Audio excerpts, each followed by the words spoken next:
GTI Mag a le plaisir de vous offrir un voyage dans un passé certes pas si lointain, mais sans nul doute chargé en émotions. En effet, depuis maintenant 8 ans, GTI Mag est l'organisateur du plus grand meeting tuning européen, le rendez-vous immanquable pour tous les acteurs de la scène tuning du vieux continent. D'abord organisée sur le circuit mythique de l'INAS Montlhéry, la manifestation connaît alors un succès indéniable, explosant dès la première édition le record de fréquentation du site. GTI Mag savait dès lors que l'événement serait reconduit pour les années suivantes et s'est aperçu, après la manifestation de 98, que le nombre de participants ne cesserait de grandir et qu'il fallait désormais accueillir les passionnés sur un site beaucoup plus approprié à l'envergure du GTI Tuning International. Il fallait éviter les heures d'attente pour accéder au site, permettre aux amateurs d'exposer leurs véhicules plus aisément et autoriser les professionnels à venir encore plus nombreux.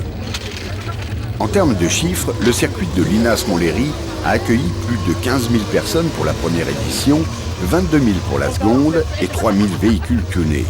La troisième édition, qui marque un tournant dans l'histoire des GTI Tuning International, voit plus de 37 000 visiteurs et 3 500 voitures préparées se précipiter dans l'enceinte du circuit, sachant que sur les parkings extérieurs, plus de 6 500 véhicules, dont la majorité arbore les couleurs du mouvement tuning, n'ont pu accéder au site. En tout cas, les 3 premières éditions sont révélatrices d'un phénomène tuning ancré dans les mœurs et sont le témoin d'une génération sans cesse grandissante pour qui le tuning est devenu un art de vivre. Conscient du fait, GTI Mag décide de déplacer l'événement sur un site bien plus grand, répondant ainsi à la demande des participants et trouve dans un premier temps, en l'aérodrome de Saint-Simon-Clastres, l'endroit idéal pour le 4e meeting, dernière édition du 2e millénaire. Cette manifestation est la seule organisée sur ce site. L'endroit, bien que facile d'accès et permettant aux nombreux visiteurs et exposants de participer à l'événement, montre sa paradoxale limite. Le lieu est grand, comme tout le monde l'espérait, mais souffre d'une structure peu appropriée, le site étant tout en longueur, ce qui rend les distances entre tous les points névralgiques du meeting trop importantes. Cependant, le lieu convient aux professionnels venus plus nombreux et aux amateurs qui n'avaient pu l'année précédente pénétrer l'enceinte du circuit avec leurs véhicules, ce qui représente près de 4000 voitures préparées. L'année 2000 est le début d'une nouvelle ère pour le GTI Tuning International. GTI Mag a enfin trouvé le lieu parfait pour son désormais célèbre meeting, le prestigieux circuit de Nevers-Magny-Cours. Endroit idéal de par sa structure, de par sa capacité d'accueil et qui sied merveilleusement bien à l'image que GTI Mag souhaite donner au tuning. À partir de cette 5e édition, il est donc décidé que le site serait officiellement celui du GTI Tuning International et ne pourrait en changer. Avec une fréquentation stabilisée au-dessus des 30 000 visiteurs et un nombre de voitures tunées toujours en progression, c'est sur les diverses animations que l'organisation met dorénavant l'accent. Succès confirmé qui donne un nouveau coup de fouet à l'événement et qui se traduit par les nouveaux records de fréquentation dès l'année suivante. Le 6e GTI NATS, ainsi nommé dans le milieu, voit 45 000 visiteurs et 9 000 voitures préparées se rassembler, chiffre de nouveau amélioré lors de la 7e édition, avec 48 000 visiteurs et plus de 9 000 véhicules. L'année 2003 présente un bilan encore en nette progression, plus de 50 000 personnes et plus de 10 000 voitures préparées se partagent les espaces de Nevers-Magny-Cours. Une fréquentation qui révèle que la génération de passionnés de tuning se renouvelle et assure une certaine pérennité au mouvement, ce qui laisse entrevoir un avenir à long terme pour le GTI Tuning International. Le show tuning est très certainement l'endroit qui témoigne de l'évolution du milieu tuning année après année, car il regroupe les plus belles préparations tuning de la saison. Il est le lieu certainement le plus fréquenté et forcément apprécié car il traduit inéluctablement la tendance du moment et représente une source d'inspiration pour tous les tuneurs amateurs en herbe. En 8 années d'existence, il a vu son espace s'agrandir considérablement pour accueillir 10 fois plus de voitures personnalisées. C'est un concentré du meilleur de la scène tuning européenne et c'est en toute logique en ce lieu que le jury de GTI Mag vient choisir les voitures qui seront récompensées lors du Top 20, concours visant à mettre en avant les projets tuning les plus représentatifs de la tendance du moment. Bien évidemment, chaque édition connaît un show tuning différent, montre que le niveau de préparation a toujours évolué et que l'investissement des amateurs est sans cesse grandissant. En 98-99, la tendance est alors aux couleurs flashy avec un attrait particulier au ton pastel. L'uniformité des livrets est de rigueur et il est judicieux de faire des rappels ton carrosserie. Bien souvent, les appendices extérieurs comme les pare-chocs restent d'origine, les kits carrosserie sont installés tels que proposés par le fabricant, rares sont les projets qui se voient construire des éléments sur mesure. Le diamètre des jantes ne dépasse généralement pas le 17 pouces et la diversité de choix n'est pas encore d'actualité. On retrouve souvent les mêmes modèles, preuve qu'en cette période, les amateurs cherchent plutôt à appartenir à un milieu qu'à réellement se distinguer.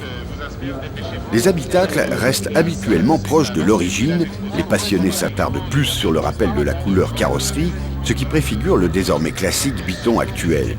La sellerie reste somme toute originelle dans l'ensemble, l'alcantara, revêtement noble marié avec le cuir, ne trouve que peu d'acquéreurs à cette époque.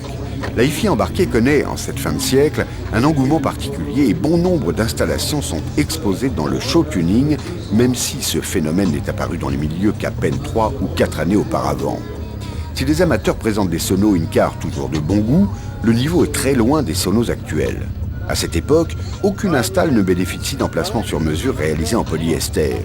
Les habillages en contreplaqué recouverts de moquette ou de cuir sont légion. La hi-fi embarquée est un domaine qui a certainement progressé le plus rapidement, mais il faut savoir que cette activité existe depuis de nombreuses années, indépendamment du mouvement tuning. Elle n'est associée au tuning réellement qu'au milieu des années 90. L'édition 2000 est un tournant. Pressenti l'année précédente, ce virage va bouleverser la scène tuning à jamais. L'arrivée des bases japonaises d'une façon massive marque beaucoup de tuneurs amateurs et rafraîchit le milieu d'une manière significative. Les japonaises ont toujours été plébiscitées par bon nombre de passionnés depuis l'envol du mouvement tuning remarqué au milieu des années 90. Malheureusement, trop peu de pièces étaient disponibles sur notre continent ou alors proposées à des tarifs prohibitifs. Ce n'est qu'à partir de 99 réellement que les amateurs ont compris qu'il serait dorénavant possible d'acquérir toutes sortes d'accessoires provenant des États-Unis ou directement du Japon. Le résultat se retrouve très logiquement lors du 5e GTI Tuning International, phénomène conjugué avec la présence devenue caractéristique des acteurs étrangers qui désormais sont très nombreux et apportent une autre vision du mouvement. Enfin, le tuning national allait connaître un autre état d'esprit et ouvrir ses yeux sur l'extérieur. D'autres tendances s'affirment aussi pendant cette édition. Le tuning plus discret, plus affiné, à l'image des projets parfaitement lissés qui conservent les lignes originelles et font preuve d'un travail de carrosserie remarquable. La culture US fait elle aussi son apparition d'une façon symptomatique sur notre vieux continent, apportant un œil nouveau à la scène européenne, alors que beaucoup d'amateurs voyaient en ce mouvement américain une mode obsolète, voire de mauvais goût, à l'image du custom fortement dénigré par ces mêmes personnes, pourtant encore néophytes en culture automobile, et ce, après plusieurs années passées dans le milieu. Par ailleurs, aux États-Unis, la préparation automobile est bousculée, elle aussi, par les imports, constitués principalement de bases japonaises.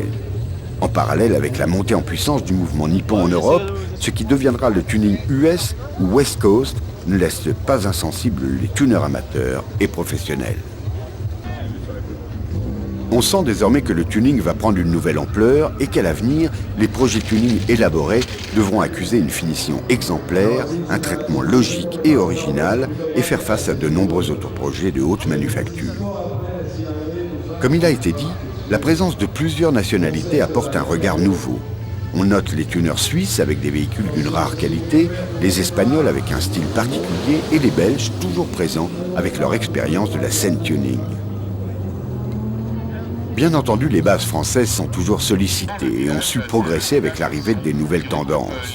Le fait le plus marquant concerne les peintures carrosserie où la mode des couleurs flashy semble laisser place aux livrets nacrés, les peintures dites scarabées ou caméléons. Cette nouvelle direction se marie avec la montée en diamètre de jantes, le 17 pouces devient maintenant une monte classique et le traitement chrome, pourtant déjà en place depuis quelques temps, est désormais financièrement abordable. Le 6e GTI Tuning International confirme l'arrivée de nouvelles tendances vues en 2000, ce qui se traduit, comme il a été annoncé, par une fréquentation augmentée de plus de 40% par rapport à l'année passée et un show tuning qui double sa capacité. Les projets sur base asiatique sont indénombrables, la présence de passionnés venus des 4 coins de l'Europe se renforce amplement et le tuning californien prouve ses lettres de noblesse. Les amateurs poussent les limites du possible encore plus loin, attribuent de plus larges budgets à leur préparation et surtout sont plus que jamais en quête d'exclusivité. Pour arriver à leur fin, beaucoup d'entre eux n'hésitent pas à modifier des accessoires du marché et même à créer certains éléments, ce qui garantit une originalité absolue. Ils ne reculent plus devant certaines modifications structurelles afin d'obtenir le look ultime, comme par exemple une monte de jantes démesurée ou un rabaissement hors norme. Cependant, le feeling n'est pas toujours en corrélation avec la connaissance et l'art de la transformation, ce qui favorise les tuners sachant allier les deux. On note aussi que le milieu tuning se scinde en deux parties. Certains amateurs préfèrent une application discrète, d'autres extrêmes, d'autres encore portent leur attention uniquement sur un constructeur automobile exclusif. L'année 2001 est marquée en général par l'évolution des personnalisations intérieures. Les habitacles ne se contentent plus d'un nouveau volant ou levier de vitesse, de rappel-ton carrosserie. Les amateurs cherchent là aussi l'exclusivité et surtout l'intégration de nouveaux éléments qu'apportent les dernières évolutions multimédia. Les écrans lecteurs DVD, les consoles de jeux vidéo, les nouvelles normes de qualité se démocratisent et deviennent nettement plus abordables. Ces paramètres ont certes donné du fil à retordre aux réalisateurs, mais ont su aussi mettre en avant leur créativité et leur dextérité à intégrer ces éléments. Bien entendu, beaucoup de tuners professionnels et amateurs s'étaient déjà penchés sur la réalisation d'habitacles uniques, et ce dès la deuxième moitié des années 90, période pendant laquelle l'habillage cuir et le changement de tableau de bord pour un modèle d'un autre constructeur étaient le fer de lance des meilleurs préparateurs, souvent professionnels. Les éditions suivantes du GTI Nats témoignent de l'évolution des cultures américaines et japonaises sur le vieux continent. Dorénavant, les bases de toutes les origines se voient appliquer un tuning californien, ce qui démocratise complètement celui-ci. D'ailleurs, cet état d'esprit préfigure une tendance à l'aube du 9e GTI Tuning International qui prône la mixité des styles, le mariage de plusieurs cultures pour créer un look riche en inspiration, preuve indéniable d'une connaissance assidue de la préparation automobile. Il devient donc courant de voir dans les allées du show tuning des projets élaborés à partir d'idées de différentes écoles. Tout l'art provient du fait de savoir harmoniser ses idées les unes avec les autres et d'obtenir un résultat cohérent. Bien entendu, quelques tuners s'étaient déjà dirigés vers cette tendance quelques années auparavant, mais les nouvelles sources culturelles autorisent désormais une multitude de possibilités et donc privilégient la créativité et la subtilité du préparateur. Cette tendance peut aussi condamner un tuner qui se dirige vers celle-ci dépourvu d'une connaissance solide du milieu de la préparation automobile, sans savoir réellement en quoi son projet ne peut être reconnu par ses pairs. Le 7e et le 8e GTI Tuning International bénéficient d'un autre événement, véritable bombe venue accélérer le développement de la scène tuning. Hollywood a sorti 2 films qui relatent une histoire semi-policière entièrement articulée autour de la préparation tuning, la série des Fast and Furious. Le premier opus, qui est sans nul doute la référence, a certes mis en avant le tuning West Coast, mais a surtout revendiqué un style de vie. Même si le look Street Racer était déjà très apprécié, Fast and Furious a donné envie aux amateurs d'aller plus loin dans le choix des décorations extérieures, à l'image du flaming, référence absolue en la matière, et surtout de populariser la préparation moteur au travers du protoxyde d'azote. Même si le gaz magique était déjà connu des amateurs les plus endurcis, c'est véritablement Fast and Furious qui a rendu le nitro-oxyde populaire et a permis de voir ses ventes décoller. Le show tuning, depuis sa création, est un endroit où, en définitive, l'échange d'idées est favorisé. La rencontre entre tuners amateurs et professionnels d'horizons différents privilégie l'évolution du mouvement tuning. Le caractère international de l'événement renforce ce principe. Avant d'être un lieu où les passionnés viennent exposer leurs véhicules, le show tuning est un échantillon de ce qui se fait de mieux en Europe. Au vu de son audience grandissante d'année en année, il est plus que probable que son existence jouera un rôle déterminant dans la culture tuning européenne.